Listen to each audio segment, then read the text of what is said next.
Alihamdulilayi Rabbil Alamin. Lónìí ọjọ́ kẹfà oṣù kẹrin ọdún 2025 ní gbogbo ìdílé Alhaja Sherifat Dasola Gbadamosi ni wọ́n dúpẹ́ lọ́wọ́ Allahu Rabbi fún dídá tó dá ìyá wọn sí fún ayẹyẹ oríkádùn ti ọdún yìí. Bákan náà ni wọ́n rọ gbogbo àgbáyé lápapọ̀ láti bá wọn fọpẹ́ fìyìn fún Allahu Rabbi Ya Latif ọba láàánú tó fi àánú rẹ̀ ṣe ìpamọ́ lórí ayé Alhaja Sherifat títí di àkókò yìí, lélẹ̀ tó túmọ̀ sí pé bí o bá ń ṣe alábàápàdé fọ́nrán yìí lórí ayélujára àbí lórí èyíkéyìí ìkànnì tí o bá ti ń wò mí ní wákàtí yìí, rí dájú pé o bá mi kí ìyá wa Alhaja Sherifat kú oríire. Alhaja Sherifat, ẹ̀yin lọmọ ìlú Ògúnmọ́lá olódògbò kẹrin lójú ogun, ìlú Ìbíkúnlé alágbàlá àjàyà, ìlú Àjàyí ọmọ ògbórí ẹ̀fọ̀n sáfìlàfìlà. ẹ̀yin lọmọ Ìbàdàn mèsì ọ̀gọ́nlé Olúyọ̀lé, Ìbàdàn máa jòrò sùn, Ìbàdàn máa jẹ̀gbín jẹ̀karahun fífọ́rí mu, Ìbàdàn mẹ́rú ẹrù rẹ̀ mẹ́rú lé baba tó bí yín lọ́mú, Ìbàdàn jẹ́ bá ní sọ̀rẹ́ àìmúlẹ̀ lọ sójú ogun, ẹlẹ́yẹlé lomi títẹrú tọmọláyé pọ́npọ́n mu,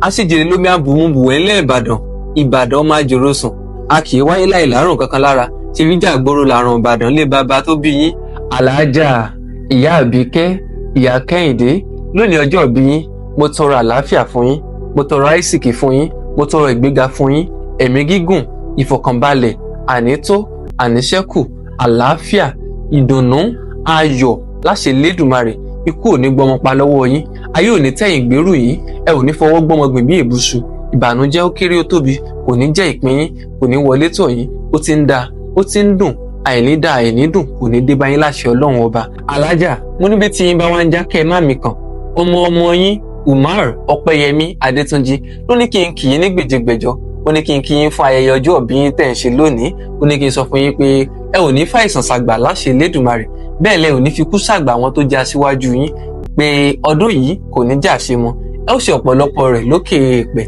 Ó wá ní kí n sọ fún yín pé happy birthday to you Alhaja.